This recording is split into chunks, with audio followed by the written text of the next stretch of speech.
Today I'm going to talk about a car that I'd rather have than a Toyota, a modern Honda Civic versus a Toyota Corolla. Now the Honda Civic has been produced since 1972 and they've sold over 16,500,000 of them, so they sold a lot of these Civics. While the Corolla, it's been made since 1966 in Japan at least, and they've sold over 40 million of them. Honda has always been a reliable motor making company. They make more four-stroke motors than anyone else in the world. They're dependable, they get good gas mileage, and they got a lot of power. Honda has always been into engines. Now, if you would have asked me years ago, I would have said, oh yeah, buy the Corolla instead of the Civic. But things don't always stay the same. Honda keeps upgrading their Civics. Don't get me wrong, Corollas are very dependable vehicles. But recently, they haven't been as dependable as they've been. These new Corolla hatchbacks with the CVT transmissions, you had to recall all those transmissions. They weren't made right. And that used to be the problem with Honda, that the Honda automatic transmissions were weak. Toyota's made some gaffes with theirs now. Go back 3 years ago, Toyota said that they were going to stop making the Corollas in Cambridge, Ontario, where the Canadians really make them well, and move the production down to Mexico. Now that was 3 years ago. They haven't done exactly that. I personally believe that Toyota sees the handwriting on the wall, that Americans think, hey, I really don't want a Corolla made in Mexico. Maybe they want to go that far. Because as it stands today, less than 7% of the Toyotas sold in the United States are made in Mexico. A bunch of them are still made in Mississippi. So they didn't pull it all down into Mexico like their original plan was. And they didn't shut the plant down in Cambridge, Ontario, where they made all those Corollas, including this Matrix, which really was originally called Toyota Corolla Matrix. They're making higher-end SUVs there in Canada, where I guess they figure they need more quality for the higher-end SUVs where there's more profit. And Toyota is working on a joint factory with Mazda in Alabama, where they're going to be making cars together, and there isn't going to be one line for Toyota and one line for Mazda. From what I read, it's going to be just the mixed line for both of them, making all the vehicles in that one plant. I don't understand why Toyota decided to team up with Mazda. Mazda's not a company that's particularly known for making out well-built vehicles. So as far as I'm concerned, Toyota getting in bed with Mazda, that's a mistake, but hey, companies make mistakes all the time. That's why today I would pick a Honda Civic over a Toyota Corolla. Now, I personally would get a standard transmission whenever possible, but I realize 96% of the American public now drive automatic transmission vehicles. And with Toyota screwing up on those Toyota Corolla hatchback CVT transmissions, I don't see them as being top dog in the economy car anymore. Now, Honda Civics, of course, come in a gigantic range of vehicles. You can buy the cheapest one. Now, the price of the basic Civic is more than the price of the basic Corolla. The Corolla is about $3,500 cheaper, but the Civics, they're a wider range. You can go all the way up to the Civic R, that is an absolute little miniature race car, but those are now starting at $36,500 instead of $23,000. And the Civic Type R's, they only come with a standard transmission, but they are a miniature race car.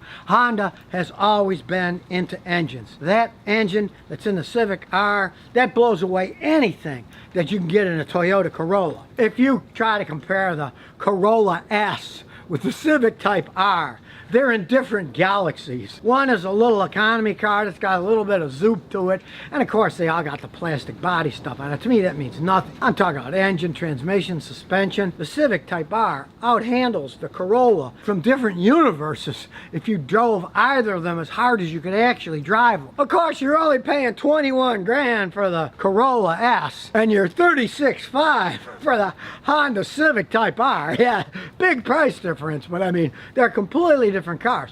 If you're just talking about the standard transportation ones though, you're going to pay a little bit more for the Civic, but not that much more. And they both come in a range of what you want, 2-door, 4-door. The Civics are more fun, they handle better, and pretty much hold up just as well as the Corollas. I've got customers with Corollas that have 350,000 miles on them. I got customers with Honda Civics that have 350, 360,000 miles on them. They're both pretty well built vehicles, especially if you're getting one with an automatic transmission, because Toyota's been having some problems with theirs. They're going into new technology, CVTs that haven't put into Corollas before, and in this case of the Corolla hatchbacks, it's bit them in the rear end. Now both Honda and Toyota do their own transmissions, so it's not like, oh well, they're buying cheapy Nissan Jatco transmissions. They both use their own transmissions, and they both over time probably iron out all the problems that they've had. Honda is basically a small car manufacturing company.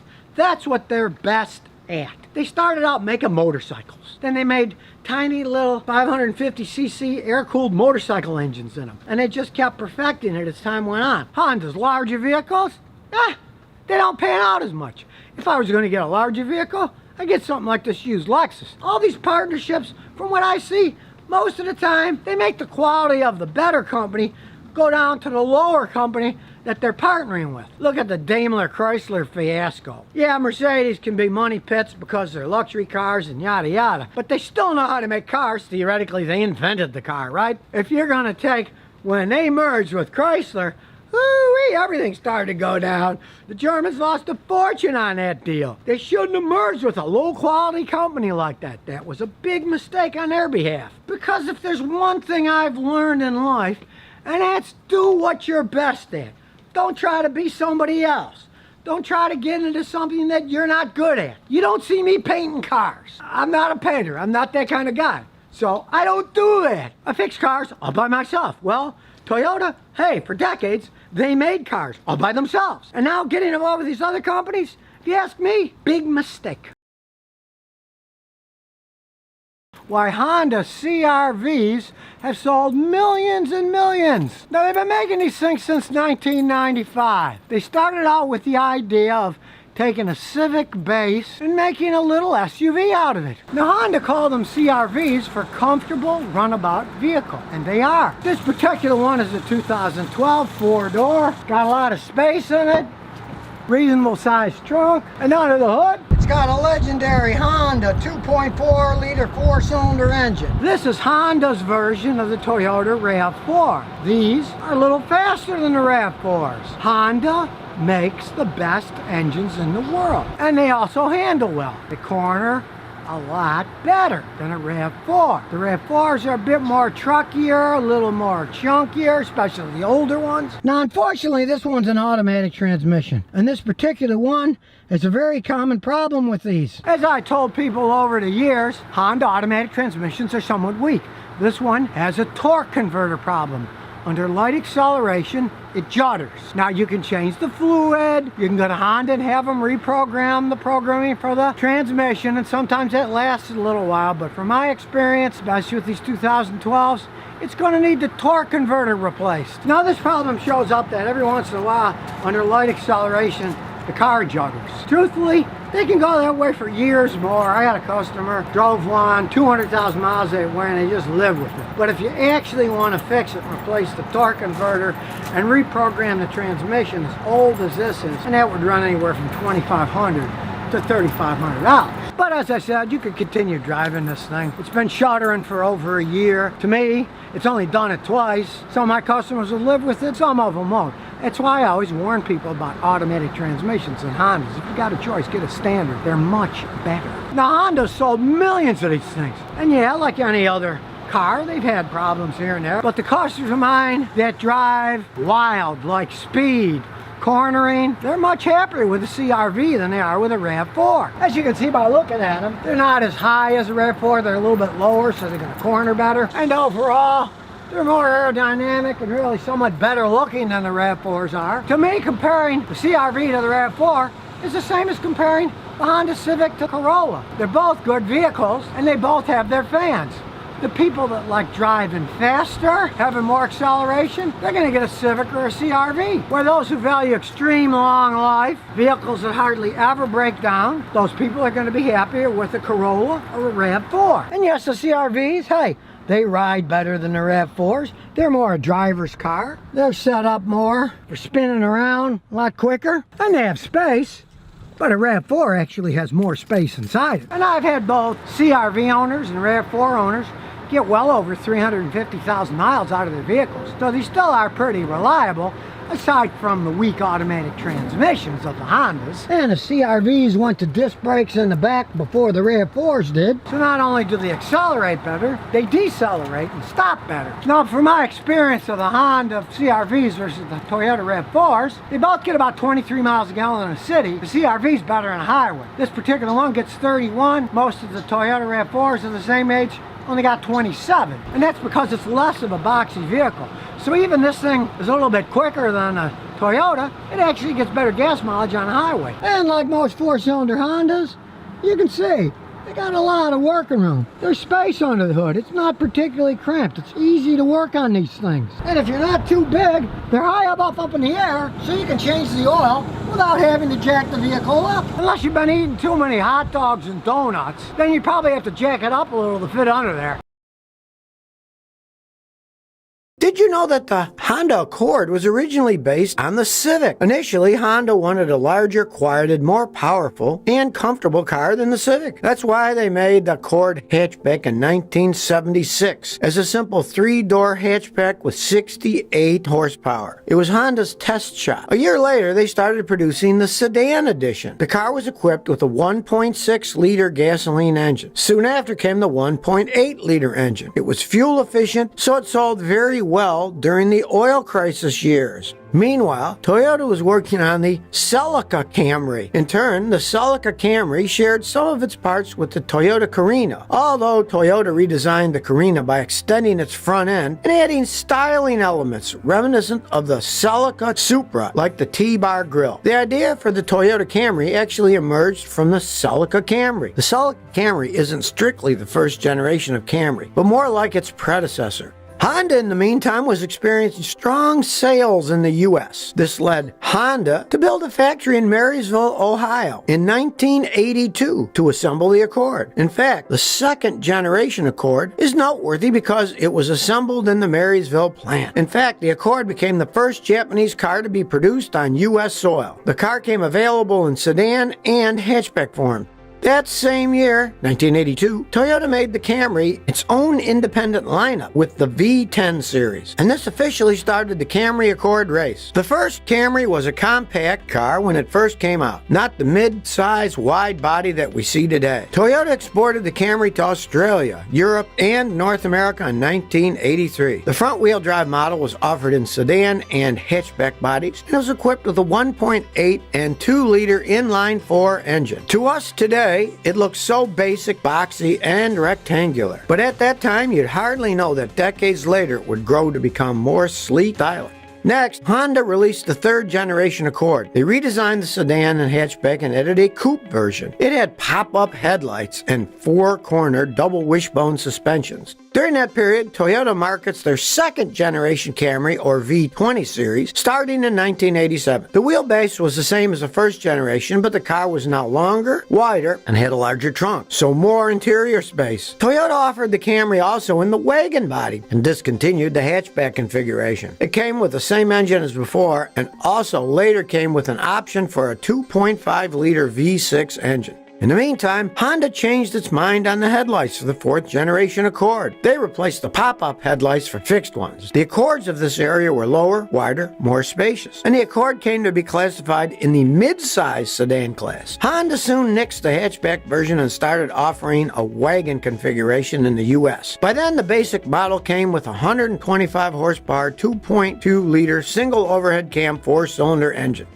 Meanwhile, Toyota introduces the third generation Camry in 1992. And boy, was it different than the previous generation. For the first time, the American Camry had a different configuration than other market versions. This is when Camry jumped the line from compact class to midsize. It was 6 inches longer, 2 inches wider than before. The body was noticeably rounder, less angular. The sedan and wagon versions offered two new, more powerful engines, a 2.2-liter 4-cylinder and a 3-liter V6. Toyota also launched the two-door Camry Coupe for sporty fans. Next, Honda broke ground with their 5th generation Honda Accord. The year introduced 2 huge milestones. It was the first Accord to come with VTEC, known as Variable Valve Timing and Lift. This was a game changer. If you missed my video on VTEC, check it out. It's in this era that Honda also started offering the V6 engine option for the Accord. Toyota then introduced the 4th generation Camry in 1997. You can see Toyota really prioritized American consumer tastes and needs because Toyota had their Michigan engineering facility design half of the car's development. This car looked sharper, was larger in size than before, yet was also lighter and less expensive. And for the first time ever, Camry became the best-selling car in the U.S. During this time, Toyota discontinued the wagon version in the U.S. Coupe version took a short break in production, but re-emerged with the Camry Solara, which came as a 2-door coupe and later the 4-seater convertible option. Next, Honda killed the wagon configuration with its 6th generation Accord. This generation came with the option for a more powerful 135 horsepower 2.3-liter 4-cylinder engine and a 200 horsepower 3-liter V6 engine. Toyota, in the meantime, started their 5th generation Camry in 2002. Camry sedan got a design overhaul, longer wheelbase, taller height, more legroom in the back. The Camry also got a larger base engine, 2.4-liter 4-cylinder with 157 horsepower. Later, it also came with a 3.3-liter V6 engine as an option. Honda continued to increase power output with the 7th generation Accord. The model year 2005 was notable for the first hybridized Accord, but fuel economy was mediocre and the car did not do so well. Then, Toyota came with their 6th generation Camry in 2007. Toyota gave the Camry the option for a 3.5-liter with 268 horsepower. Now that was a serious power upgrade. Toyota now sold more Camrys than ever before. This generation also saw the discontinuation of the Camry Solara Coupe and convertible and the launch of the first Camry Hybrid. Honda then gave a noticeable facelift with the 8th generation Honda Accord. It was sportier than the previous generation and came with a 286 horsepower V6. The 7th generation Camry came in 2012 till 2017. They offered no manual transmission option. The lack of excitement moved Toyota to do some refreshes on its 2015 year model, where Toyota changed every exterior part except the roof. But performance was relatively similar to before, since the same engine carried over from the previous generation.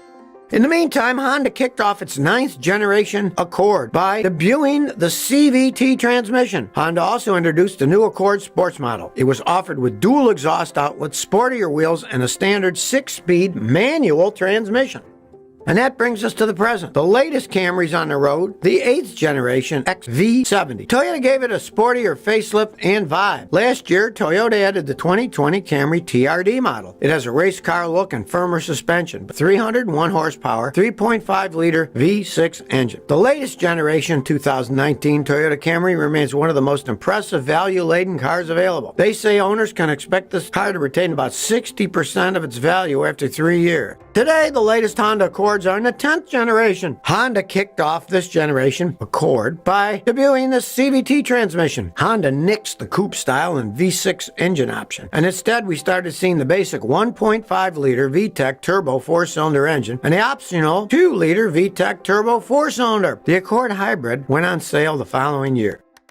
Both the Honda Accord and the Toyota Camry have both been very strong rivals, but there are definitely better model years than others, and certain model years have received consumer complaints worth considering. So, if you're buying a used Accord or used Camry, what model year should you consider and which one should you avoid? For the Camry in general, the current generation since 2011 has been mostly problem-free for most owners. The year 2014 especially has the least amount of complaints. Some sources say that the year 2016 is a good option, with a good blend of safety, technology, and value. But according to consumer complaints, there are 3 Camry models to be careful about. It's the Camry model years 2007, 2008, and 2009. Those years have a known engine defect which manifests itself as burning oil and can lead to engine failure. The year 2002 also had engine issues. The largest complaint for that model year was stripped head bolts. As far as Honda Accord is concerned, the best used Accords are from the model years 2013, 2015, 2017, and 2019. The model year with the most overall complaints is 2008. The most reported problem for the 2008 Honda Accord was premature brake wear. Consumers also complained about excessive oil consumption and uncomfortable seats. But that's not the worst year. The worst model year for the Accord was 2003. not by number of complaints, but higher repair costs and more problems at lower mileage. Many of the 2003 Accords had transmission problems. That year also received complaints for its V6 engine issue.